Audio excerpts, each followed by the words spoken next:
Good morning. At the outset, I would like to thank Scientific Committee Chairman for giving me this opportunity to speak on IOL power calculation in children. IOL implantation, we all know that it has now become the mainstay of management in pediatric cataracts, whether unilateral or bilateral, and the age at which IOL should be inserted. Now, initially this was about 2 years, but now it is coming down to less than 2 years with better IOLs, better surgical techniques, in the back placement of IOL, microsurgery, better understanding of IOL power calculation, better posterior capsular rhexis, and all those things have led to the fact that we can go beyond, or we can implant IOL in less than 2 years, and sometimes even in less than 1 year of age.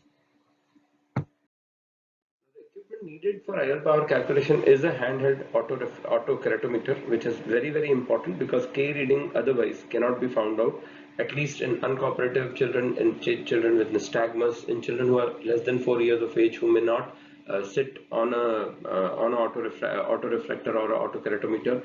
We would need a scan. Under general anesthesia, we have to calculate the axial length of the eye. There are few basic problems in predicting IOL power calculation in children. First of all, there is a problem in obtaining accurate A scan and keratometry. So the problem is solved by giving general anesthesia and calculating these two things under general anesthesia. Because of various reasons like patients' cooperation is less, limitation in equipment, we have to give them general anesthesia and calculate these particular details. IOL power formulas. There is absolutely no consensus on this. There have been multiple articles, multiple papers, but there is absolutely no general consensus as to which approach or which particular formula is most accurate. Available formula at present have been made on the basis of certain anatomical features, certain assumptions about an adult eye, but the entry segment of an infant is significantly smaller. Eyes with congenital cataract may have greater anatomical variations in entry segment structure. All know that entry segment of an infant is smaller compared to an adult eye, but is proportionately larger to the posterior segment. Now, this is very important because these structural variations may alter the expected effective lens position, and therefore the effective power, and therefore the difference in estimated power. We also know that the capsular bag of an infant eye is smaller and it is going to contract earlier. So this contraction of bag is also going to make a difference in the final outcome of the power. Now we know there have been multiple articles where one has reported that this particular formula is good, whereas other has reported that Hofer Q is good, Ramesh Kekunya has reported that SRK2 is good. So there has been absolutely no consensus which particular formula works. So it is up to surgeon's discretion which formula works best for that particular child. More important is that we would be doing some undercorrection. At the end of the day, we would be ending up doing undercorrections in all these formulas. How do you plan to do undercorrection? So, and what are the factors affecting this undercorrection? So, sometimes the undercorrection is different at 1 year of age. When the kid is less than 1 year old, we all know that the globe is going to rapidly progress. The axial length is going to rapidly advance in first 2 years. First 1 year, it is going to be even more rapid. Between 1 to 3 years, and between 3 to 8 years, it gradually slows down or almost reduces. And beyond 8 years, we do not expect much of a growth, except in myopic eyes, except in children whose parents have glasses. So these all factors would lead to understanding of how much undercorrection we should do. Apart from this, we have to see the laterality. So if it is a unilateral cataract, we won't be doing a huge undercorrection because that may predispose the patient to amblyopia and isometropic amblyopia, and wearing glasses and patching treatment itself becomes more difficult than the cataract surgery. Axial length of the child and the axial length also affects the amount of undercorrection. The axial length of the child, if it is on the myopic side, we may have to undercorrect more, and if the axial length is low, we may have to undercorrect less. Now this is one of the oldest formulas in 1997 based on only on the axial length. Next is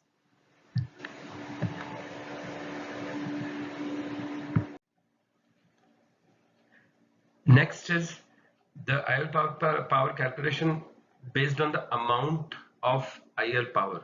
So you can do an undercorrection based on that. You can do a 30% undercorrection, under between 1 to 2 years, and 20% undercorrection between 2 to 3 years, 10% undercorrection between 3 to 5.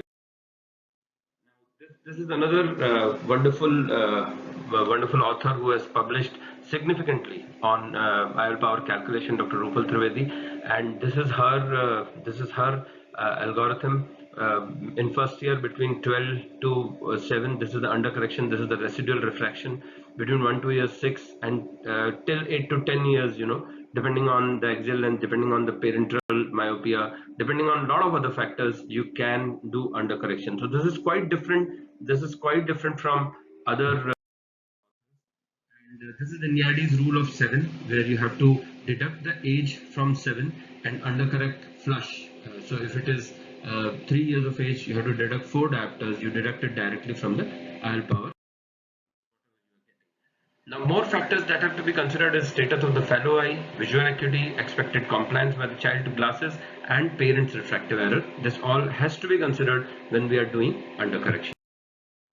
How do you undercorrect? Now, you see, if you're undercorrecting based solely on IOL power, like 20% undercorrection, then you would be undercorrecting more in hypermetropes, whereas actually you should be undercorrecting more in hyperopes. So never undercorrect on the basis of IOL power in percentages.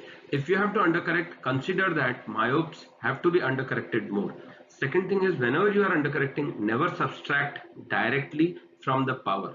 You have to put this as the expected refraction in the machine, and then whatever power is there, you have to get. You would be surprised that there will be different results when you put this as a residual refraction and not flush subtracted from the power that you have.